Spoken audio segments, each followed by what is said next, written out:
हृदयामध्ये व्याप्त श्रीमंत श्री जगद्गुरु तुकोबाराय आदी करून सकल संत महंतांना वंदन करून सेवेला सुरुवात करतो. प्रस्तुत प्राप्त प्रसंगी प्राप्त स्थळी चिंतन रूपी सेवेकरिता गायलेला अभंग श्री संत जगद्गुरु तुकोबाराय यांचा उत्कृष्ट चार चरणाचा अभंग सेवेकरिता गायला. विठाला विठाला विठाला विठाला विठाला विठाला विठाला.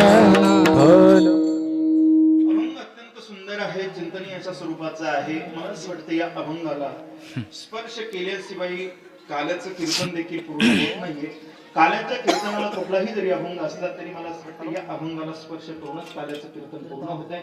असा गोड अभंग चिंतनासाठी या ठिकाणी गायला श्री संत जगद्गुरु तुकोबाराय या अभंगाच्या माध्यमातून स्वजीवनामध्ये परमार्थिक पदावरती असताना शब्दाकडे लक्ष द्या. प्रतिज्ञा ही खूप महत्वाची असते अभंगाची. श्री संत जगद्गुरु तुकोबाराय स्वजीवनामध्ये जो परमार्थ केला, परमार्थ पदावरती चालत असताना त्याची फलश्रुती तुकोबारायांना काय प्राप्त झाली त्याचं चिंतन देणारा अभंग आहे. विठाला विठाला विठाला विठाला विठाला विठाला विठाला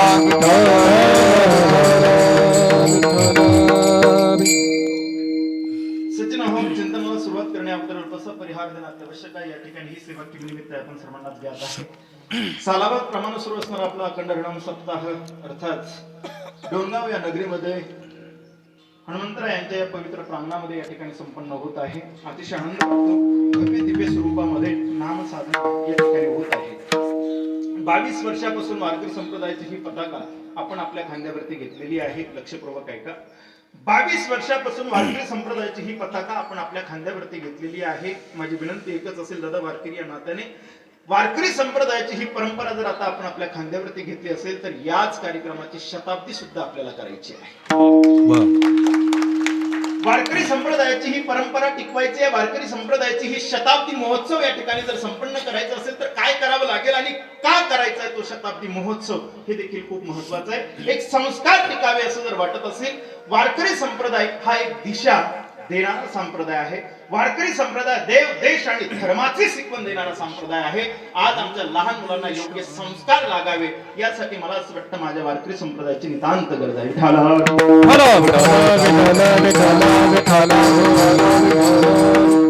अतिशय आनंदामध्ये या ठिकाणी हा सप्ताह संपन्न होतोय. यामध्येच आजचं कीर्तन पुष्प समर्पण करण्याचा हा सुयोग या ठिकाणी मला प्राप्त आहे.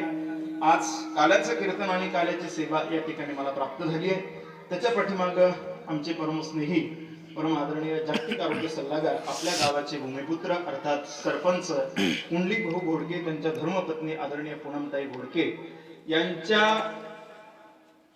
अस्तेपोटी प्रेमापोटी त्यांचा एक आवाज आणि आजची ही कीर्तनाची सेवा आहे.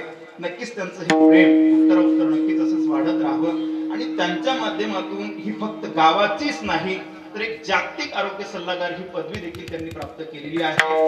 आणि ती पदवी काय आहे, फक्त शब्दाने नाही तर कृतीतून आहे. स्वजीवनामध्ये आरोग्य घेऊन आज अनेकांच्या जीवनामध्ये आरोग्याचा प्रदीप्त ज्वलंत अर्थात दीपक त्या ठिकाणी पेटवतायत. ही त्यांची पदवी आहे आणि नक्कीच त्यांचं कार्य हे खूप महान आहे आणि अशाच पद्धतीने त्यांचं हे कार्य वाढत राहतं. बघा, आरोग्याची गरज आज प्रत्येक व्यक्तीला आहे. माझी सुरुवात नसेल परंतु आरोग्य जर असेल, भक्ती क्षेत्र असेल, व्यवहारिक क्षेत्र असेल, तुम्हाला यशाची उंची गाठायची असेल, ध्येय असणारा भगवान परमात्मा गाठायचा असेल तरी सुद्धा आरोग्य मला सत्य महत्वाचं आहे. आरोग्य जर आमच्याकडे नसेल आणि परमार्थाची उंची ही आम्हाला गाठायची असेल आणि शरीराने जर साथ नाही दिली तर आम्ही नाही काही करू शकत. जगद्गुरु तुकाराम महाराज भगवंताकडे प्रार्थना करतात, हात जोडून विनंती करतात की मला परमार्थ स्वजीवनामध्ये हवाय, नाम साधना मला स्वजीवनामध्ये हवी आहे, मला पंढरीची वारी करायची आहे. परंतु हे सर्व करण्याकरता मला मात्र माझं शरीर व्यवस्थित दे. गात्रे माझी पांडुरंगा, नको जाऊ देऊ, हे शरीर भंगाला पाहू देऊ नको. मला परमार्थ करायचंय, स्वजीवनामध्ये साधना करायची. मला काय सांगायचंय, तुमचं ध्येय काय आहे, तुम्हाला काय प्राप्त करायचं आहे. काहीही प्राप्त करायचं असेल तर मला असं वाटतं शरीर एक साधन आहे आणि ते साधन, ते शरीर जर व्यवस्थित असेल तर तुम्ही यशाची उंची गाठू शकता. विठाला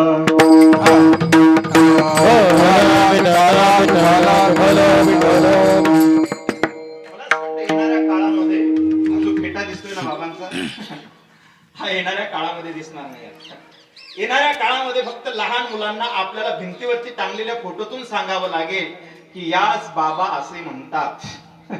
ज्या डोक्यावरती भेट आहे त्याच आजोबा असे म्हणतात. नाही मिळणार महाराज हे लोक आता उद्या, कारण आज 35 वर्ष झाले, 40 वर्ष झाले की एक नैराश्यस्व जीवनामध्ये येत आणि त्याला सहज विचारा तुला किती दिवस जगायचंय, तो म्हणतो मला तर भरपूर जगायचंय, पण अजून 5-10 वर्ष जगलो तरी भरपूर जगलो. काय बोलतोय तो? अजून 5-10 वर्ष जगलो तरी भरपूर जगलो. याच्या पाठीमागचं कारण आहे नैराश्य त्या व्यक्तीच्या जीवनामध्ये आहे. परंतु आपण जर आपल्या स्वशरीराची काळजी जर घेतली, स्वतः शरीराकडे जर लक्ष दिलं, तर मला असं वाटतं तुमचं ध्येय काय असेल मला माहिती नाहीये, परंतु आपण एक वारकरी म्हणून आपलं ध्येय ठरवूया. आम्हाला देव हवा आहे, आम्हाला जगाचा मालक हवा आहे. मला असं वाटतं त्यासाठी तुमचं शरीर महत्वाचं आहे. विठाला स्वतःची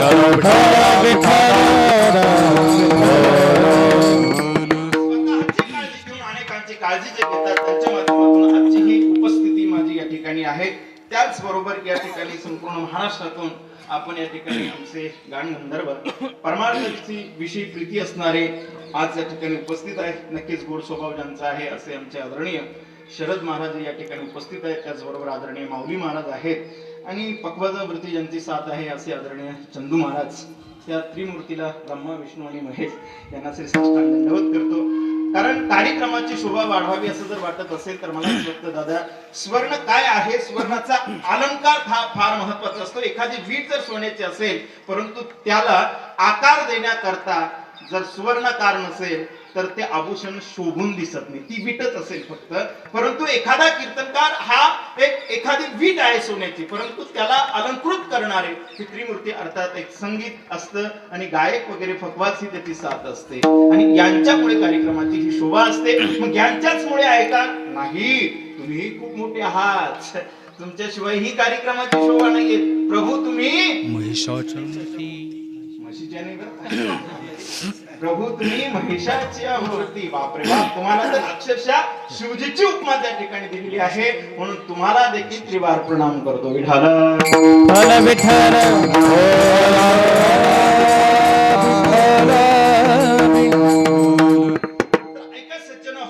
आपल्याकडे नाहीये. एका तासामध्ये आपल्याला थांबायचं आहे आणि कार्याचं चिंतन आपल्याला या ठिकाणी बघायचं आहे. नक्कीच थोडंसं लक्ष जर दिले तर मला असं वाटतं आजचं कीर्तन हे आपल्या पचनी पडेल. एखाद्या वेळेला लक्षपूर्वक ऐका, एखाद्या वेळेला एखाद्या शब्दाकडे जर तुम्ही लक्ष देणार नाही, अनावधानाने तो शब्द जर बाजूला केला तर माझं कीर्तन तुम्हाला कळणार नाही. आणि कीर्तन ज्या वेळेला कळत नसतं त्यावेळेला मग असं वाटत असतं याला कोणी आणलं, कोणी बोलवलं याला, असं आपल्याकडून होऊ नये, अपचन आपल्याकडून होऊ नये असं जर वाटत असेल तर माझ्या शब्दाकडे लक्ष द्या. अत्यंत सुंदर आहे महाराज. बघा, परमार्थिक जीवन अत्यंत सुंदर आहे. वारकरी संप्रदायामध्ये आपला प्रवेश आहे. काय भाग्य आहे हो आपलं, फक्त कळत नाही आपल्याला, हे दुर्दैव आहे महाराज.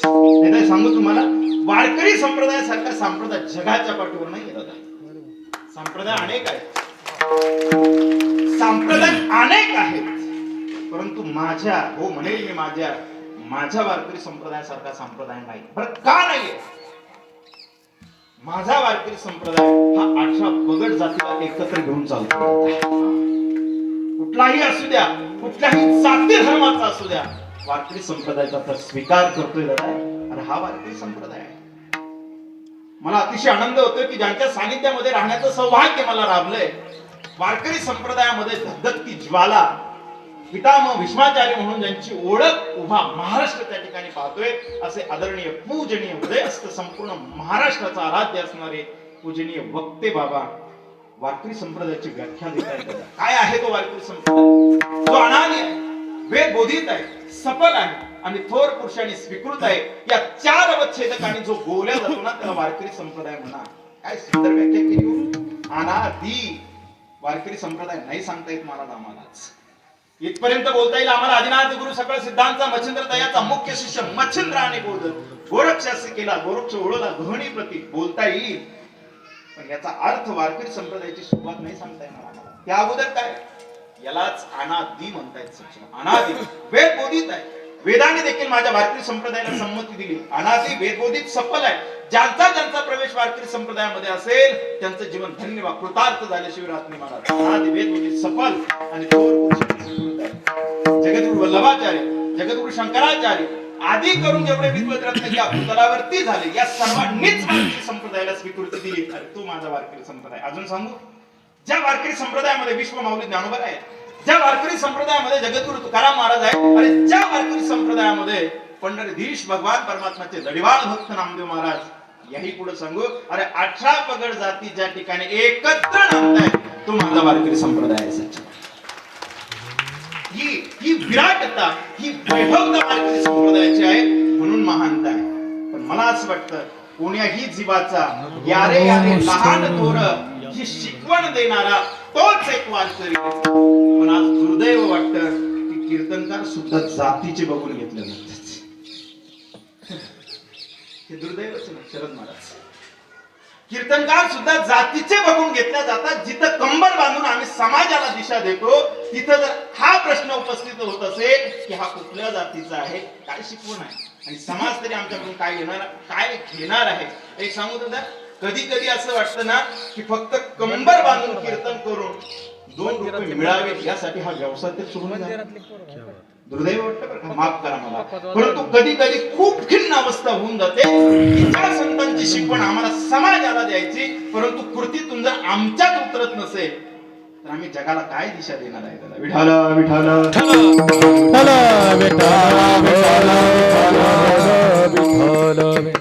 फक्त कीर्तनकारच बघितल्या जातात, गायक वादक सुद्धा बघितले जातात. हे दुर्दैव आहे महाराज. हो यार यार लहान म्हणण्यामध्ये काय असे हे चिल्ले पिल्ले बोलवलेत काय त्याने? कोण आहे लहान म्हणण्यामध्ये? कोण सांगायचंय त्यांना? लहान म्हणण्यामध्ये दादा कोण असे? यारे यारे लहान थोर या 2 शब्दाला स्पर्श करा. लहान आणि थोर शब्दाला लहान म्हणण्यामध्ये अगदी तळागाळातला जरी असेल, कुठल्याही जाती धर्माचा असेल, या तुमच्यासाठी स्वागत आहे. या वारकरी संप्रदायामध्ये तुमचाही उद्धार या ठिकाणी होणार आहे. एखादा म्हणेल या वारकरी संप्रदायामध्ये शिस्तता नाही दिसत नाही आम्हाला, आम्ही विद्वान आहोत, प्रखंड पंडित आहोत, गाढे अभ्यासक आहोत, आम्ही शास्त्रार्थ आम्हाला मुखोद्गत आहे. काय आहे वारकरी संप्रदाय? तुकाराम महाराज म्हणतात या तुम्ही सुद्धा या थोर या शब्दाने तुम्ही कितीही विद्वान असाल तरी या सोहम भावी पूर्ण ज्ञाते या सकळाते विनवणी तुमचा सुद्धा कस या ठिकाणी लागल्याशिवाय राहणार नाही. तो माझा वारकरी संप्रदाय.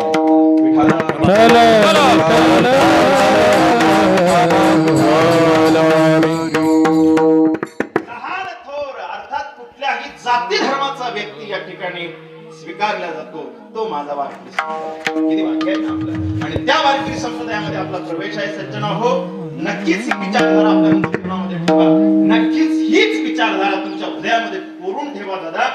आयुष्याचं जे ध्येय आहे, परमार्थ म्हणून जर तुम्ही या ठिकाणी आला असाल, पवित्र तुळशीची माळ जर तुमच्या गळ्यामध्ये असेल तर एक सांगतो तुम्हाला, जगाचा मालक तुम्हाला भेट दिल्याशिवाय राहणार नाही. फक्त अंतःकरणाची उंची आणि पवित्रता वाढवा. विठाला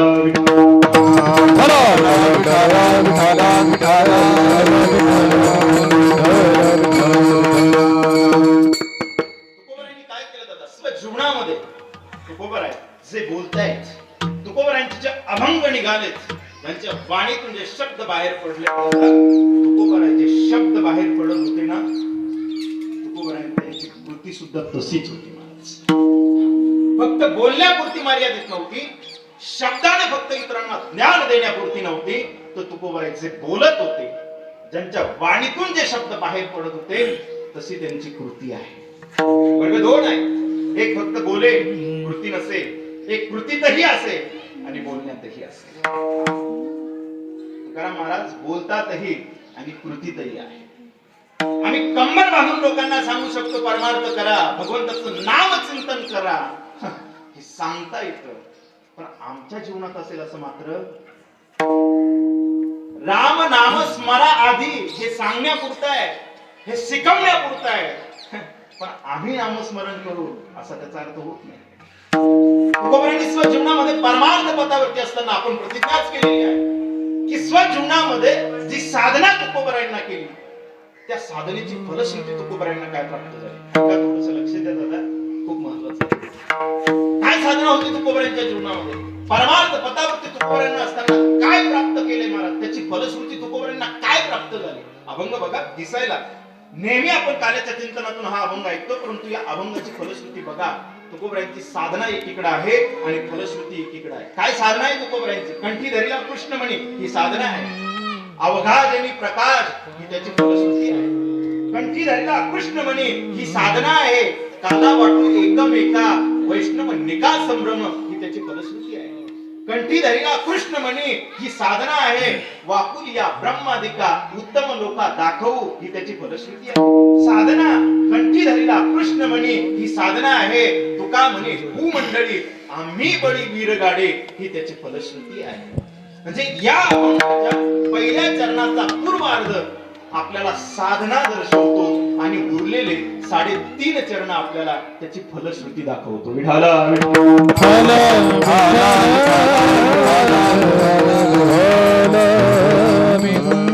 काय साधना तुकोबरायांच्या जीवनामध्ये होती महाराज?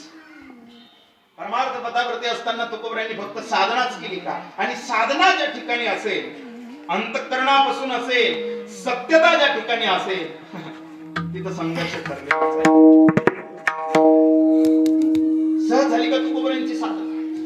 तुकोबरायांच्या साधनेमध्ये कुठल्याही प्रकारची बाधा आली नाही का? जिथं साधना आहे तिथं बाधा आहेच. तुकोबरायांच्या जीवनातील साधना किती होती महाराज? अखंड खंडेना जीवन राम कृष्ण नारायण दिनरजनी हाती धंदा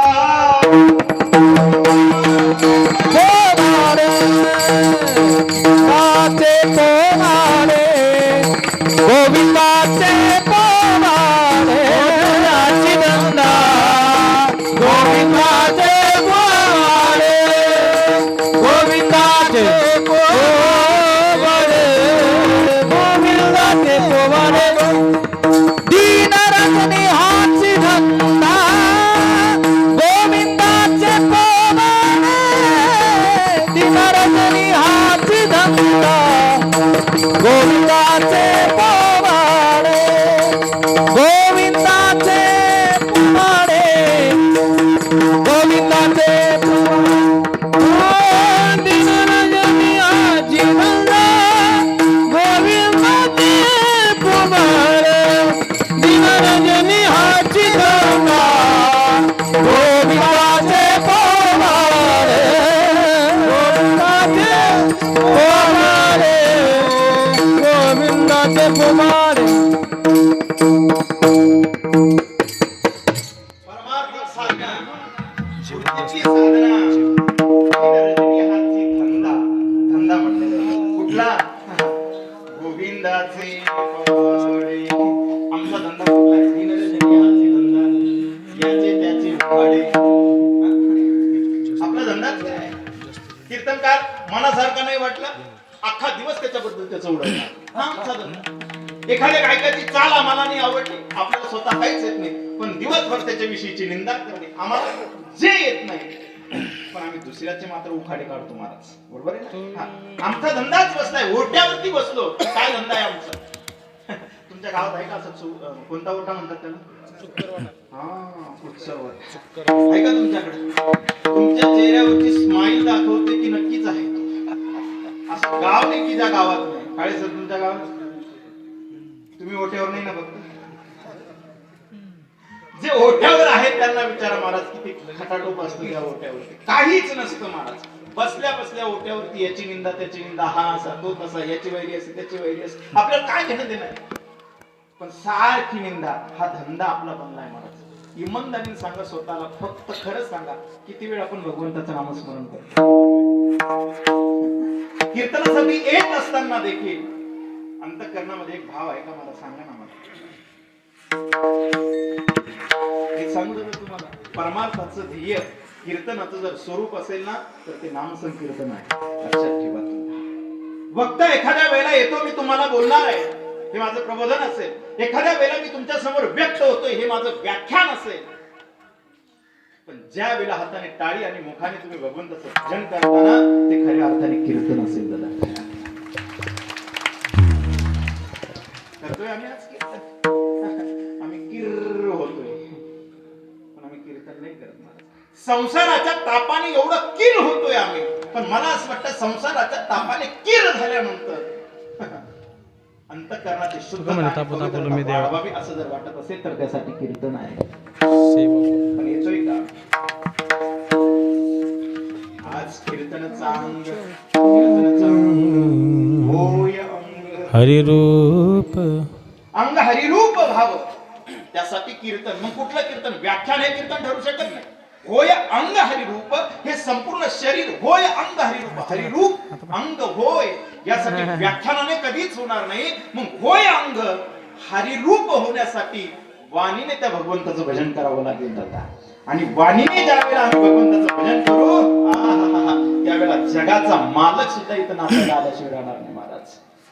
नामदेव कीर्तन करी नामदेव कीर्तन करी पुढे देवनाचे पांडुरंग पुढे देवनाचे पांडुरंग नामदेव कीर्तन करी नामदेव कीर्तन करी नामदेव कीर्तन करी पुढे देवनाचे पांडुरंग पुढे देवनाचे पांडुरंग पुढे देवनाचे पांडुरंग नामदेव कीर्तन करी जनी मनी ज्ञान देवा बोला मंग जनी मनी ज्ञान देवा बोला जनी मनी ज्ञान देवा बोला मंग जनी मनी ज्ञान देवा बोला मंग नामदेव कीर्तन करी नामदेव कीर्तन करी पुढे देवनाचे पांडुरंग पुढे देवनाचे पांडुरंग नामदेव कीर्तन नामदेव कीर्तन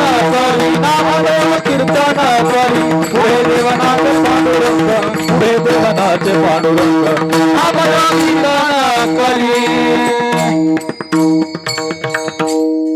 नामदेवरायांचं कीर्तन जगाच्या मालकाने काय अधिकार असेल?